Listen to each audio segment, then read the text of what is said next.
गुरुदेव भी रो पड़े।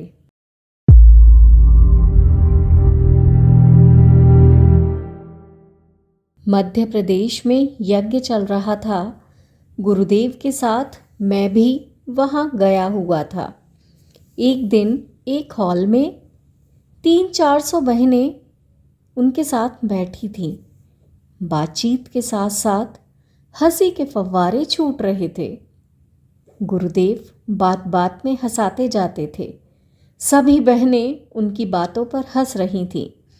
एक बहन उन सब में गुमसुम बैठी थी। उसे हंसी नहीं आ रही थी। उसे दुखी देखकर गुरुदेव ने अपने पास बुलाया और पूछा, बेटी तुझे क्या दुख है? वहाँ बैठी सभी बहनें सज धज कर आई थीं।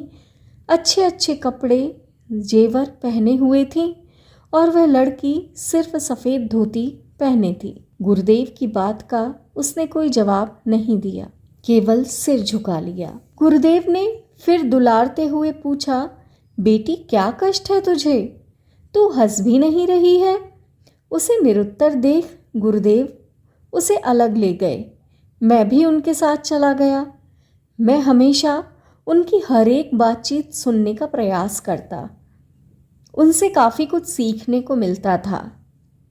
अलग ले जाकर उन्होंने मुझसे पूछा, बेटी तुझे क्या दुख है? तेरे सारे दुख दूर कर दूंगा। उसने लंबी गहरी सांस ली। फिर बोली, गुरुदेव मुझे कोई दुख नहीं है। उसकी आंखें आंसुओं से डबडबा आईं।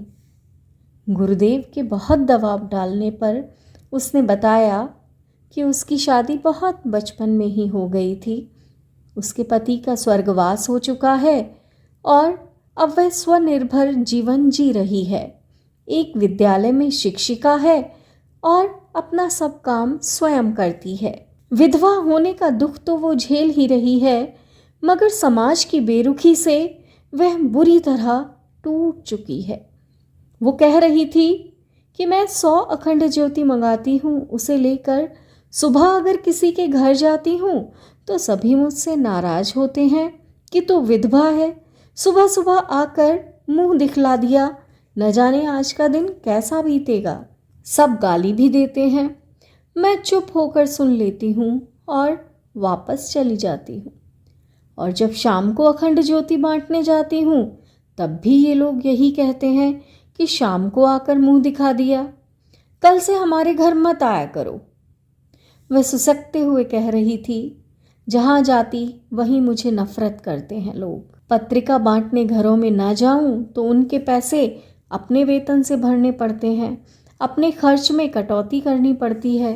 समाज की इस नफरत को लेकर जीने की इच्छा नहीं होती। कभी कभी सोचती हूँ कि आत्महत्या कर लूँ, पर गुरुदेव आप तो कहते हैं कि आत्महत्या पाप है, मगर मैं जीऊँ भी तो कैसे जीऊँ? बोलते बोलते वह फूट फूट कर रोने लगी। उसके साथ साथ गुरुदेव भी रोने लगे। मेरे भी आंसू नहीं रुक रहे थे। गुरुदेव ने उससे कहा, चल बेटी मेरे साथ चल। फिर हॉल में सबके बीच आकर वे कहने लगे, बेटी मैं अपनी बात नहीं कहता, मैं वेद की बात कहता हूँ। तू तो पवित्र गंगा के जैसा जीवन जीती है, श्रम करती है, लोक मंगल का कार्य करती है, ब्रह्मचर्य से रहती है। तू तो साक्षात गंगा है। जो तेरे दर्शन करेगा वो सीधे स्वर्ग को जाएगा। और जो यह सब बैठी हैं, श्रृंगार करती हैं, फैशन करती हैं, बच्चे पैदा करती हैं, देश के सामने अनेक प्रकार की समस्याएं पैदा करती हैं, जो भी इनके दर्शन करेगा सीधे नरक को जाएगा। गुरुदेव को इतना क्रोधित होते मैंने कभी नहीं देखा। वो कह रहे थे, जो दुखी है उसको और दुख देना पाप है।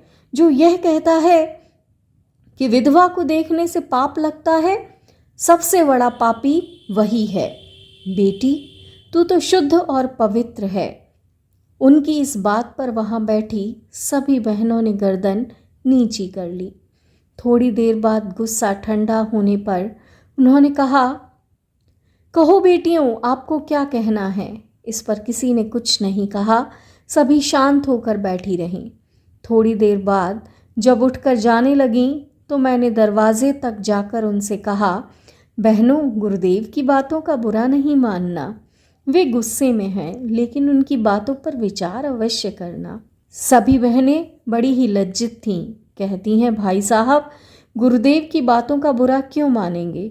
उन्होंने तो सही बात कही है। विधवा तो शुद्ध पवित्र जीवन जीती है। आज उन्होंने हमारी आंखें खोल दी। आज से हम जब भी किसी विधवा का दर्शन करेंगे, उसमें गंगा माँ का दर्शन करेंगे, और उसे कोई कष्ट हो तो उसकी मदद करेंगे। हम दूसरों को भी बताएंगे कि विधवा का दर्शन करने से पाप नहीं होता। वे कह रही थीं कि गुरुदेव ने हमारी आंखें खोल दी। हम सौभाग्यशाली हैं कि ऐसे गुरु हमें मिले। ऐसे गुरु हों तो देश में फैला हुआ अज्ञान शीघ्र ही दूर हो जाए। वह दुखी बहन भी वहीं खड़ी ये सब बातें सुन रही थी। उसके मुख पर संतोष के भाव थे। दुख के बादल छट चुके थे। हल्की सी धूप झिलमिला रही थी। प्रस्तुति पंडित लीलापत शर्मा की यादों के झरोखे, मथुरा, उत्तर प्रदेश। गुरुवर के करीबी रहे स्वर्गीय पंडित लीलापत शर्मा की डायरी का अंश। यदि आपको हमारी ये वीडियो पसंद आई हो तो इसको लाइक करें, कमेंट करें और शेयर अवश्य करें। हमारे YouTube चैनल ऋषि चिंतन को सब्सक्राइब भी कर लें। साथ ही बेल आइकन को भी दबाएं ताकि आने वाले वीडियोस की नोटिफिकेशंस मिलती रहे। धन्यवाद।